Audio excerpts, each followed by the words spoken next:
New York City has a lot of secrets. There's a Soho loft known as the New York Earth Room, which contains nearly 250,000 pounds of dirt, installed by an artist in 1977.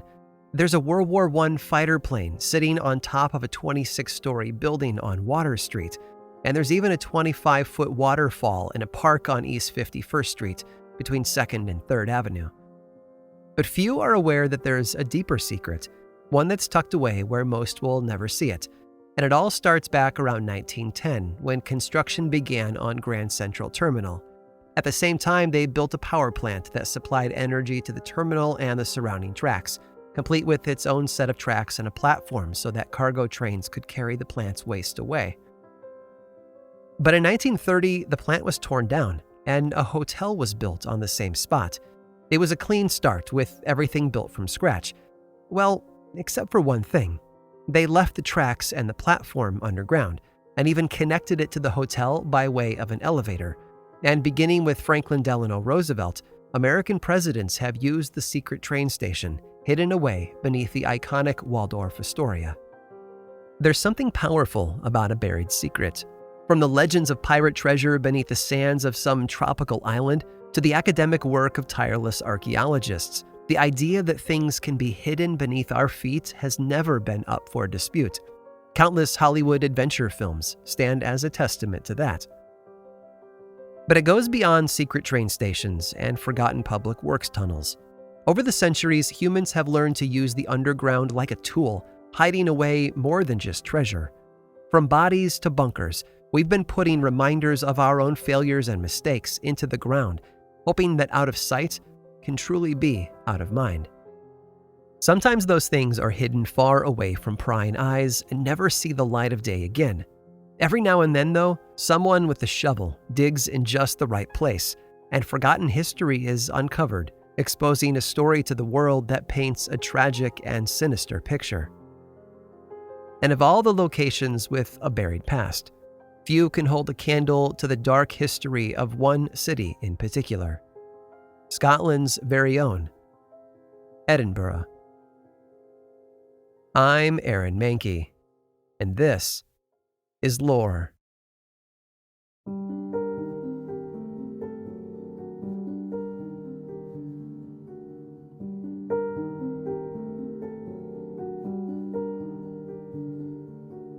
Edinburgh is an old city.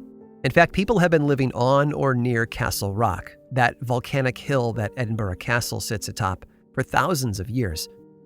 And you can't fully understand Edinburgh's past without understanding that hill. Millions of years ago, it was much larger, but eventually glaciers passed over it. In the process, they wore away all the softer material and left only the hard, solid contents of the volcano's pipe.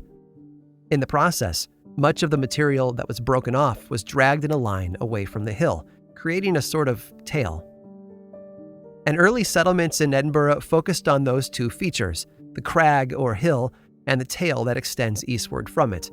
Think of it like a really tall building with a mile-long ramp to reach the top. And naturally, that made it a fantastic place to build a castle, because its height and inaccessibility made it hard to get to and easier to defend. Eventually, though, the city expanded beyond the hill and ridge, and other means of defense were necessary. So in 1450, the people of Edinburgh started building a massive city wall to keep them safe. Remember, walls by design aren't meant to keep people out, but they're also an inflexible limitation on the people inside. So as the population grew, they started to feel the crunch for space. Instead of expanding outward, the people of Edinburgh built upward. By the early 1500s, the city was home to something rarely seen in Europe: skyscrapers. I know we tend to think of those as a purely modern invention, but 5 centuries ago, there were structures in Edinburgh that stood at least 14 stories high. They didn't hold office space or corporate headquarters, though. No, these towers were tenement buildings. And people didn't just build skyward. Because of the soft nature of the sandstone beneath the city, it was also common for businesses on the lower level to dig down into the rock, carving out cellars and tunnels. Most cellars even had cellars beneath them, sometimes 3 or 4 layers deep. Which is probably why Scottish author Robert Louis Stevenson described that area of the city as like a rabbit warren, not only by the number of its dwellers, but by the complication of its passages and holes. Faced with a limited amount of space, I think it's safe to say that the people of the city got creative. In 1513, a new wall was constructed to expand the boundaries of Edinburgh, sort of like buying a larger pair of pants. It gave them room to breathe, but only for a little while. As the 16th century went on, that space was quickly filled up with more of the same. And as it did, society began to stratify. The richer you were, the higher up you could live, far above the noise and smell of the filthy streets below. At some point, though, that wasn't good enough. Looking for a cleaner place to live, plans were put in place around 1766 to build a new area of the city north of Castle Rock. It became known as Newtown, and when it was completed, the rich moved out of the old town, leaving no one there with the means to keep the streets and buildings safe and clean. Around the same time, a series of 5 bridges were constructed, radiating out from the old town into the regions beyond. They were wonders of engineering, and they helped create a level road out from the city over the rolling hills and valley. And the main feature of these bridges was their stone archways that quickly became filled with their own unique structures called vaults. One of the first uses for some of these vaults was as housing for prisoners. The vaults beneath the North Bridge, for example, held impoverished beggars, while the South Bridge vaults served to hold criminals awaiting trial in the sheriff's court above. But of course, people found a lot of creative uses for those vault spaces, and over the years, just about everything took place down there in the dark, from occult rituals to wild parties thrown by the rich and powerful. But the vaults also began to mimic the streets of Old Town above them, filling up with yet more dirty tenement buildings. They were also where the less acceptable businesses were forced to retreat, like brothels and illegal distilleries. These spaces were dark and wet and cold, and were constantly plagued by disease. And being at the bottom of the city, geographically speaking, they were also the place where much of the city's refuse and human waste tended to run. Some people rarely saw daylight. Thanks to the bridge and buildings above them, those narrow corridors down below were bathed in shadows and darkness. People would leave their homes early in the morning to work in the mines and then come back in the evening having missed a single glimpse of the sun. There was crime and danger and death around every single corner. During the 1800s, fires destroyed much of those dark communities, the first in 1824 and then again in 1861. People would rebuild, conditions would worsen, and the cycle would repeat. And each time, corners of those vaults and tunnels would eventually get buried or forgotten. But the world above was changing too. There were new places for the city to expand, and the need to live in the vaults slowly faded as the 19th century came to an end. Soon enough, there was very little left of the Edinburgh Underground. But it was still there, as long as you knew where to look.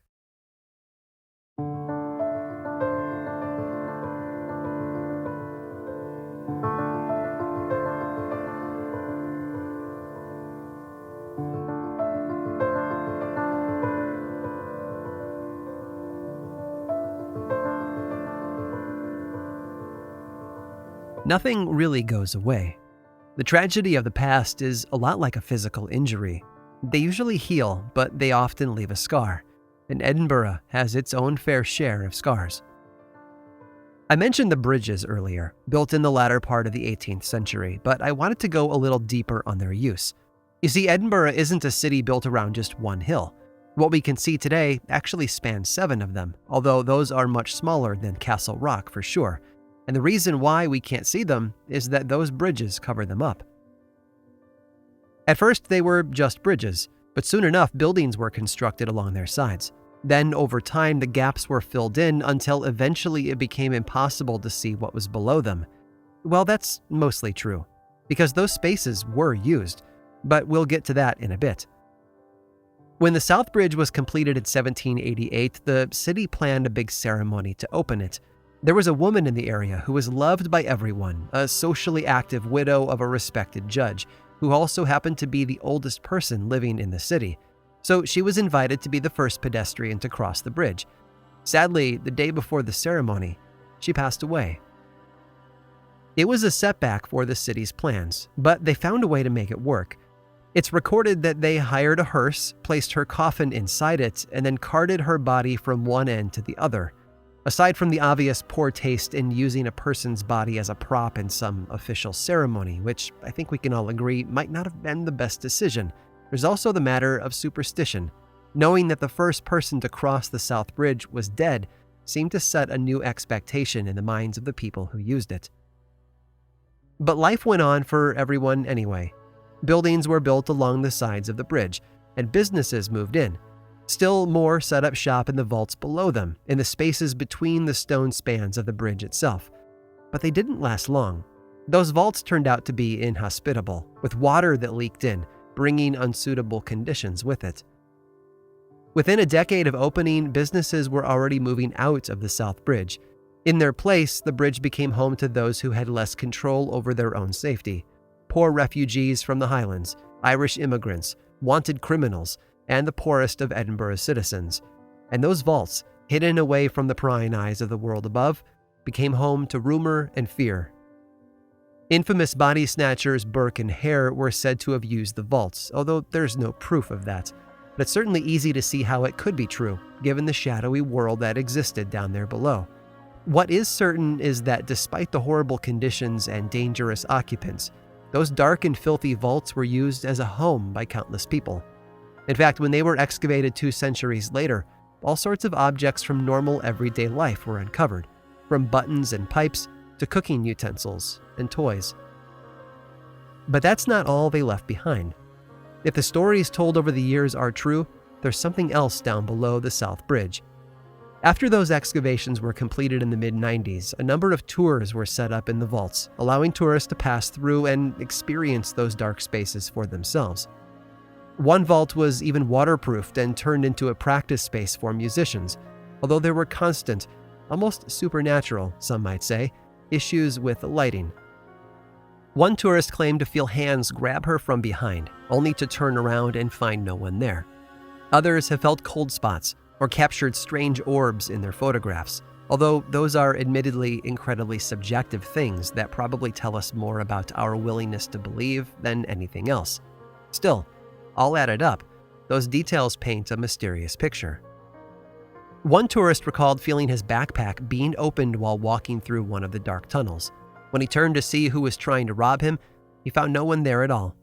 Others have claimed to see dark shapes squatting in far corners of the vaults and the overwhelming sensation of being watched. But few stories illustrate the darkness of the vaults like that of a mother and daughter in the mid-1990s. It's said that the mother brought her young daughter on one of those early tours, assuming it would be entertaining. And for a while it was. But upon entering one of the larger vaults, the tour guide stopped the group and asked everyone to turn out their lights. It was story time, and they wanted to deliver that tale in the dark. As the tour guide told their story, the mother said she felt her daughter reach up and take her hand, holding it unusually tight for someone with such tiny hands. The entire time the ghost story was echoing through the vaulted space, she took comfort knowing her daughter was there beside her, and occasionally squeezed her fingers to reassure the child. When the story was over, the tour guide thanked everyone for playing along and then gave them all permission to turn their lights back on. One by one, flashlights illuminated the darkness, and the mother looked down to smile at her daughter and ask her what she thought of the story.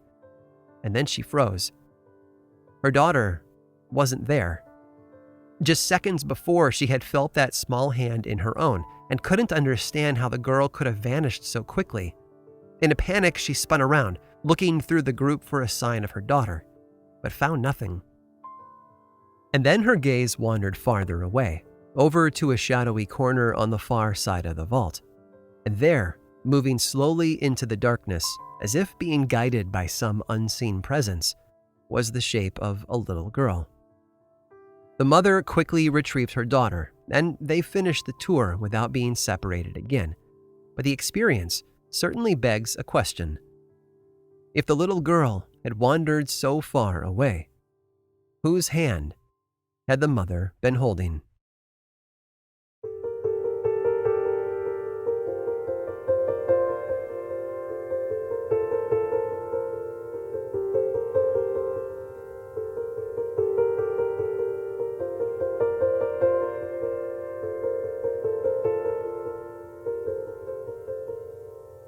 Not everything started underground. All across Edinburgh, there were buildings and neighborhoods that extended up toward the sky and enjoyed a fair amount of daylight. But as time went on, those little glimpses of the sun became more and more rare. The biggest problem was the tendency to place very tall buildings very close together. By the mid-1600s, that trend had created some very unique streets in the city.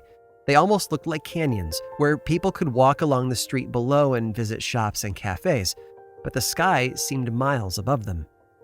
In fact, it made everything feel enclosed, and soon enough that term stuck.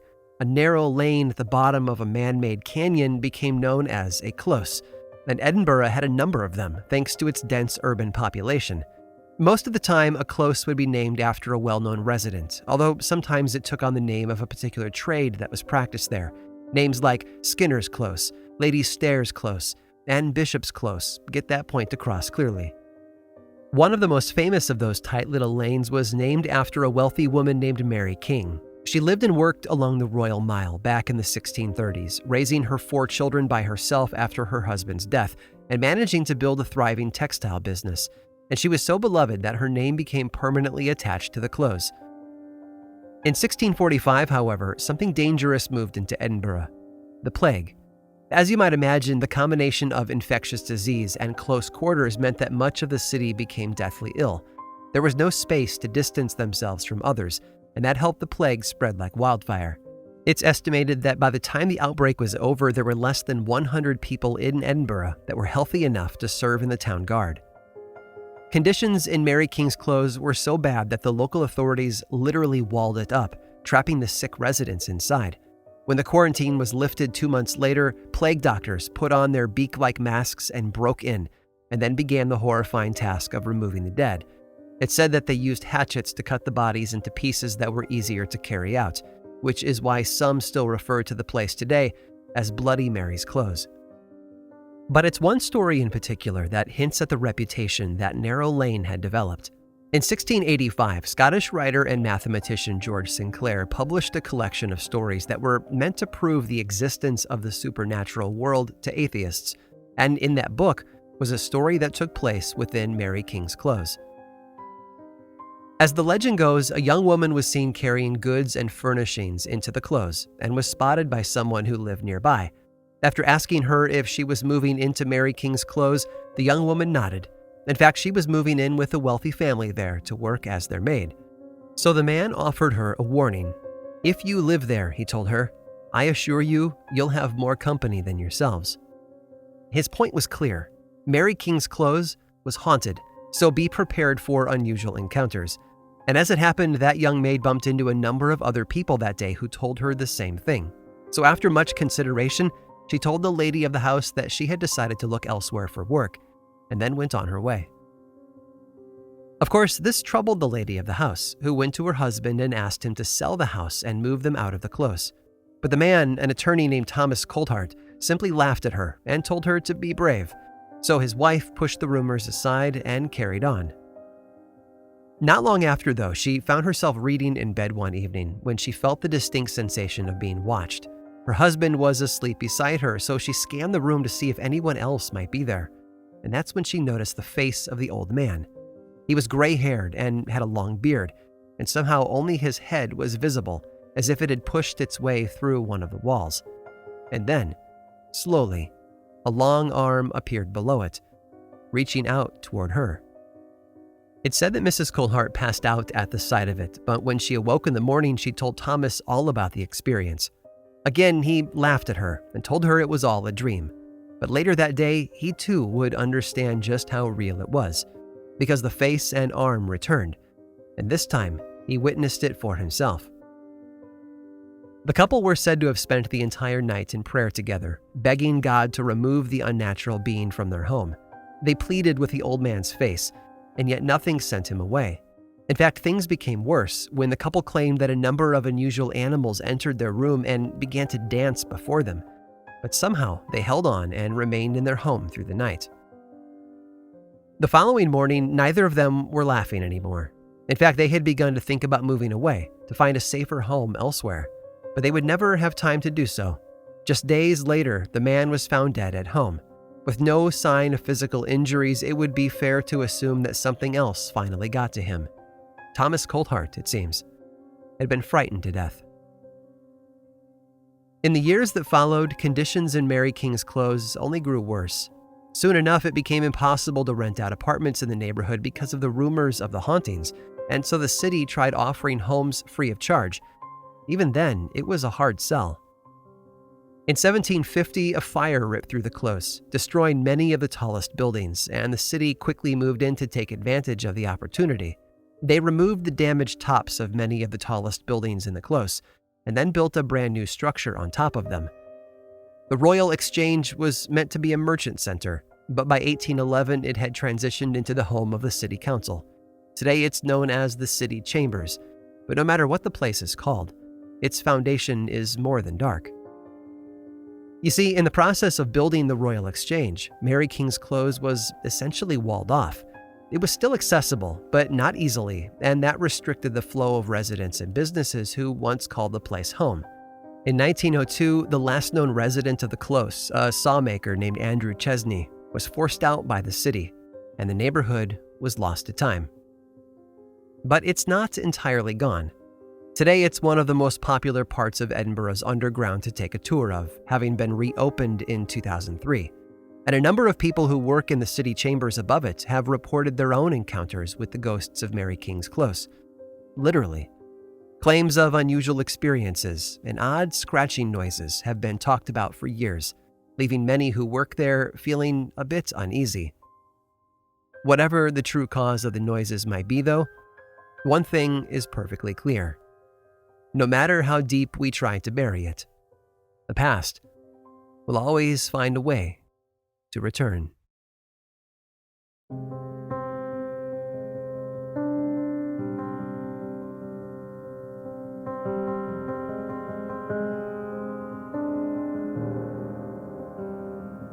Time has a way of hiding things from us. We forget them or lose them, and sometimes we even shut them out intentionally. Maybe it's because we're fully aware of our failures, or perhaps we're simply too distracted by the new and shiny world around us to give history much attention. Either way, it tends to get buried. But it's never really far away, is it? Today, Edinburgh is a vibrant city that has embraced much of its past. There are a number of underground tours that visitors can take, allowing them to step beneath the modern streets and walk through lanes that were almost lost to time. Some of them still have abandoned shops and sidewalks, as if a lid were placed over them, locking the past in a time capsule. And the world hasn't forgotten everything about Edinburgh's past. Its landscape was the inspiration for Emerald City from The Wizard of Oz, and its scientific work gave us penicillin and the world's first cloned animal, the sheep Dolly. Without Edinburgh, we wouldn't have the Decimal Point or Sherlock Holmes. But some stories are still less known. For example, the plague that ravaged the people of Edinburgh in 1645 had its own unique drama that most people don't know. The city authorities, desperate to contain the disease before it killed everyone, hired its first plague doctor in the spring of that year, but by June the man was dead, a victim of the sickness he had been tasked to fight. So the city quickly hired his replacement, a man named Dr. George Ray. Now, the work of a plague doctor was fairly simple: help relieve the symptoms of the sick, and help direct the disposal of the dead. Both jobs, though, required direct contact with those who were infected, so it wasn't considered a job with a lot of future. But George Ray was dedicated to his mission. He visited countless homes each day, where he would find patients in need of care. He would lance their enormous pus-filled blisters, sometimes as large as tennis balls, and then clean and cauterize the wound to help stop the infection. And if they needed to be isolated, it was George who made that call. It was dangerous work, too, so he wore the outfit that just about everyone today can picture in their mind. Large leather robes that kept his body protected, and a mask that used a beak-like cavity to hold a potpourri of herbs and flowers, meant to hide the smell of death, but also hopefully stop the disease from being inhaled.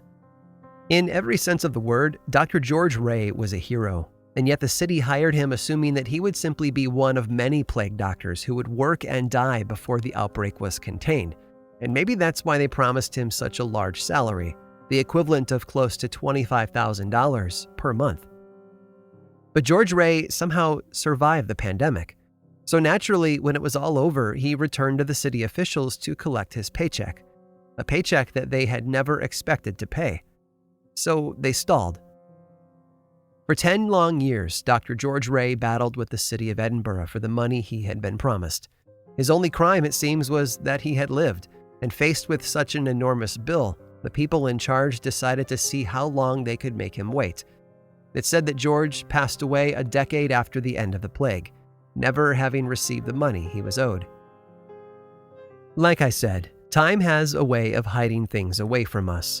But whether those things are lost treasures, forgotten stories, or records of our many failures, it's never safe to assume that they are gone forever. The past, it seems, is always close by.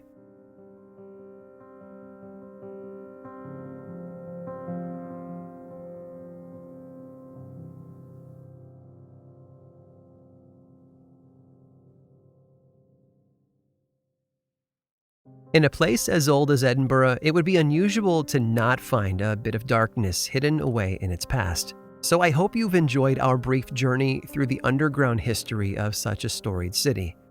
But I'm not quite finished. I've tracked down one more tale to share, and it straddles the line between the past and our modern world in a way that's guaranteed to entertain. Stick around after this brief sponsor break, and I'll tell you all about it.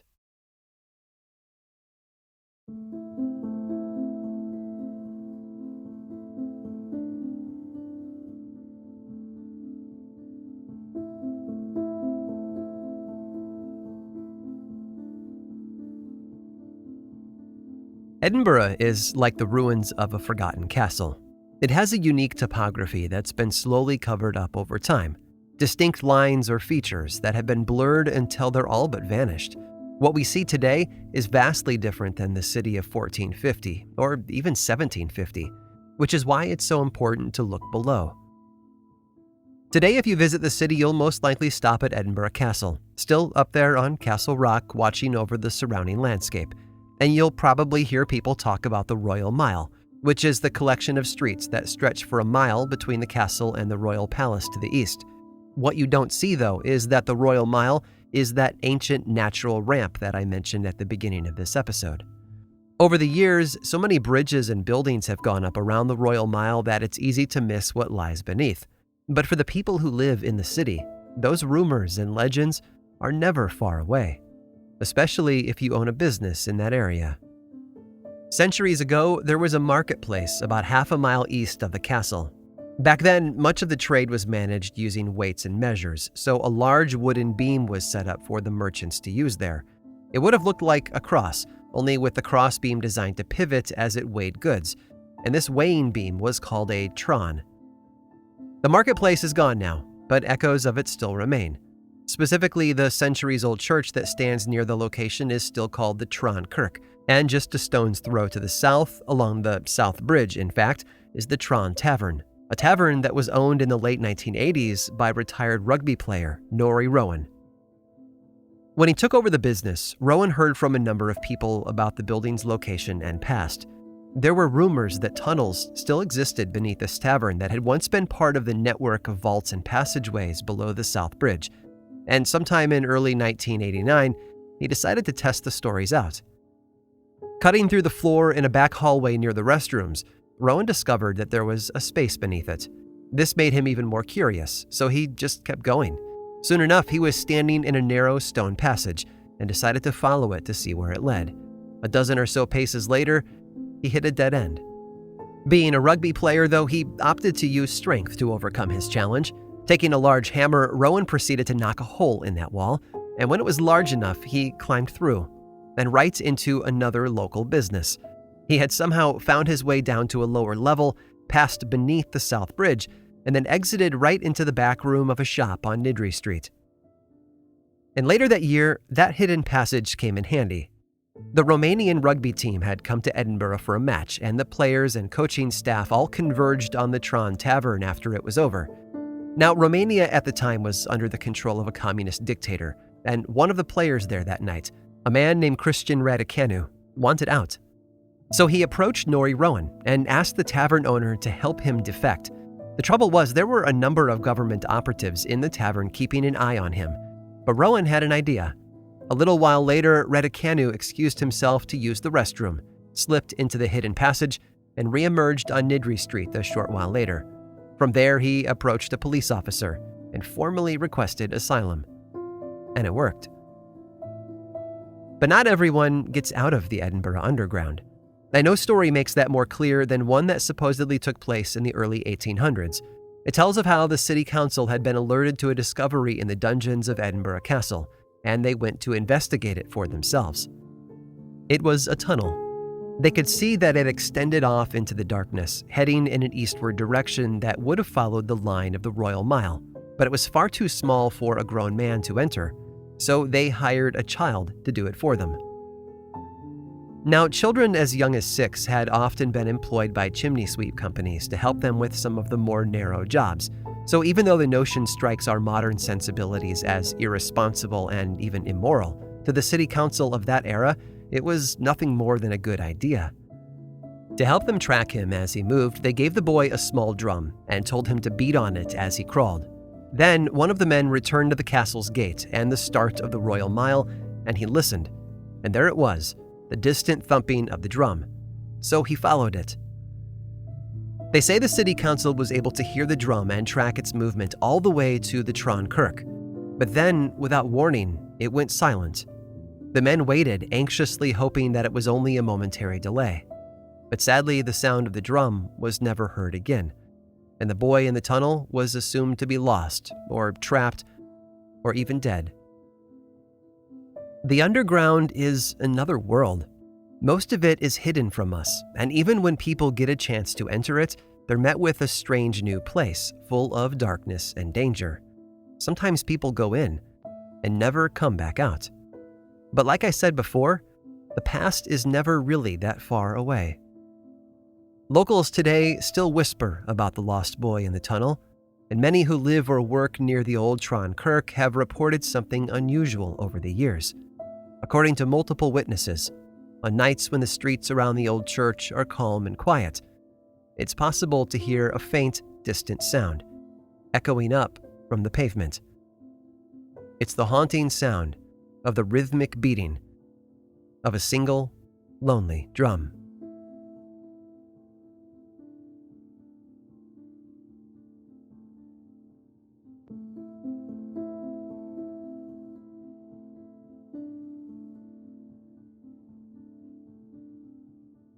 This episode of Lore was written and produced by me, Aaron Mahnke, with research by Marset Crockett and music by Chad Lawson.